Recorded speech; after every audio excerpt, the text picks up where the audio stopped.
Bonjour, dans cette vidéo, la correction des trois exercices 10, 11, 12, toujours sur les probabilités.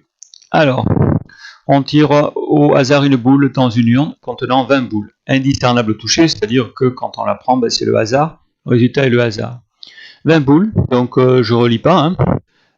Donc ça, vous l'avez lu. Calculer la probabilité des événements R, la boule est rouge. Alors, il y en a 6 sur 20. La boule noire, il y en a 10 sur 20. Bon, comment on écrit? On écrit comme ça, 6 sur 20. J'ai mis 3 sur 10. Bon, j'aurais pu mettre directement 0,3. Ça tombe juste. Et là, 0,5. Alors, on écrit P, entre parenthèses, R, parce qu'on nous dit que R, c'est l'événement, la boule tirée rouge. On met P comme probabilité, entre parenthèses, R, la probabilité de R. Alors, un petit truc un petit peu plus difficile, il faut faire une petite équation. Parmi les 20 boules, R sont rouges, N sont noires et V sont vertes. Retrouver la composition de l'urne. Alors, ce qu'il fallait comprendre, évidemment, c'est que c'est pas la même que c'en est une autre de composition. Alors, P de R égale 0,25, P de N égale 0,15. Cette fois, on te donne les probabilités et il faut trouver combien il y a de boules rouges.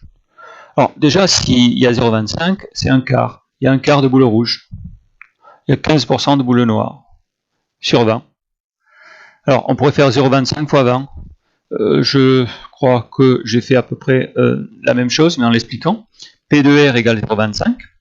Ça veut dire que le nombre de boules rouges sur 20 égale 0,25. Je fais passer le 20 de l'autre côté et je vois directement qu'en fait, on fait 25% de 20. Ça fait 5. Je pourrais faire aussi directement 0,15% de 20. J'ai expliqué d'où ça sort en disant que la probabilité de noir c'est 0,15, la probabilité de noir c'est n sur 20 et le 20 il passe ici. En fait c'est 15% de 20. Si vous avez directement marqué que ces deux lignes là, c'est bon aussi. Alors il y a 5 rouges et 3 noirs. Alors combien de vertes? Évidemment 5 plus 3, 8, il en manque 12. En maths, on aime bien calculer, alors ça sort d'où? R plus N plus 20, la somme égale 20. 5 plus 3, ça fait 8, et le 8 qui passe de l'autre côté. Vous voyez, ce qui se passe dans le cerveau normalement, c'est ce que nous, en maths, on a mis en place avec ce qu'on appelle les équations. 12. Le problème étant simple, on peut directement trouver 12 mentalement sans calculer une équation. Si c'est plus dur, c'est la bonne méthode à faire. Voilà la correction de l'exercice 10. Alors le 12. 11 d'abord. Une urne contient 2 boules bleues et 3 boules jaunes. On prend une boule au hasard, on regarde, on note la couleur en fait, on la remet et on recommence. Calcule la probabilité de l'événement, les 2 boules sont de couleurs différentes. Là, on peut en allant vite se tromper. Parce qu'il y a boule bleue et jaune et bleu, mais il n'y en a pas le même nombre. Alors l'idée c'est de voir les choses. Pour voir les choses, soit on fait un arbre, soit on fait, ici, un tableau. On peut faire un tableau parce que ça c'est la première boule et ça c'est la deuxième. Alors si on tirait 3 fois, le problème c'est que 3 fois on ne peut pas faire rentrer dans un tableau. Alors quand on fait 3 fois, on aura un exercice comme ça, il est un peu plus loin quand on fait 3 fois. Vous voyez, on peut faire un arbre pour représenter toutes les issues possibles. Alors, on en est où de cette histoire? Ici. Alors là, je dis que par exemple là, c'est le cas où on a tiré la B1 et la B2. Et la B1, B1 au premier tirage et B1 au deuxième. Alors vous pouvez dire, oui mais quand on tire B1, B2 ou B1, B1, nous on ne verra pas la différence. Oui mais il faut les compter, on compte.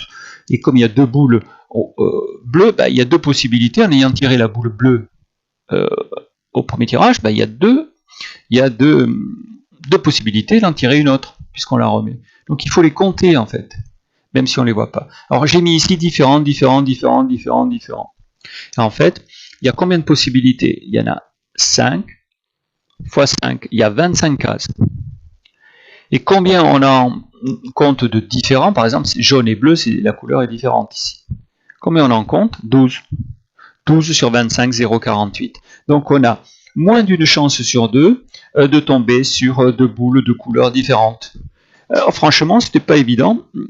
si je vous avais posé cette question au début, sans voir les choses, sans les compter, de trouver qu'il y a moins d'une chance sur deux.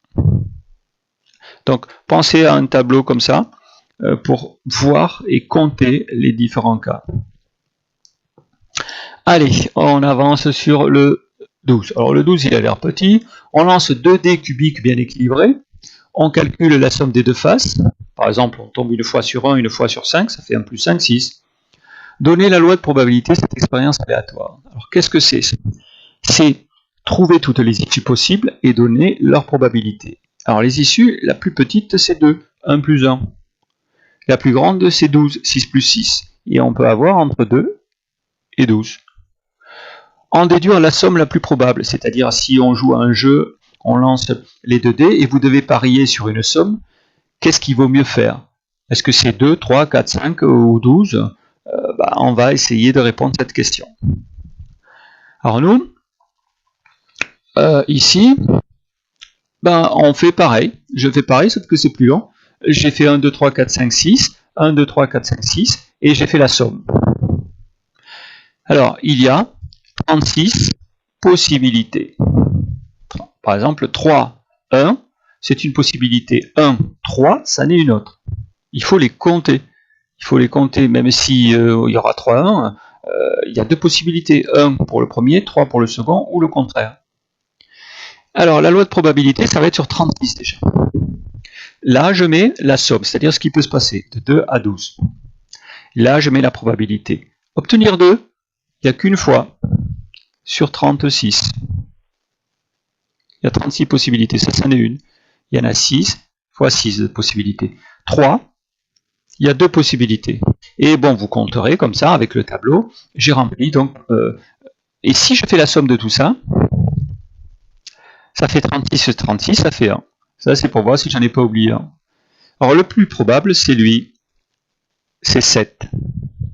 Parce qu'on l'obtient le plus grand nombre de fois. On l'obtient avec 4 et 3, avec 5 et 2, avec 6 et 1. Et donc, c'est celui qu'on obtient le plus souvent. Donc, le plus probable, c'est 7, avec une probabilité de 6 sur 36. Si on simplifie, une chance sur 6. La probabilité la plus basse, c'est d'obtenir un 2 ou un 12. Voilà donc la correction de ces 3 exercices. On voit chaque fois des techniques de probabilité. On a vu 2 fois la même technique en fait, histoire du tableau, qu'on a vu 2 fois. Ici, l'histoire de, toujours pareil, nombre de cas en tout sur nombre de cas total. C'est ce qu'on fait ici d'ailleurs, nombre de cas sur nombre de cas en total. Voilà.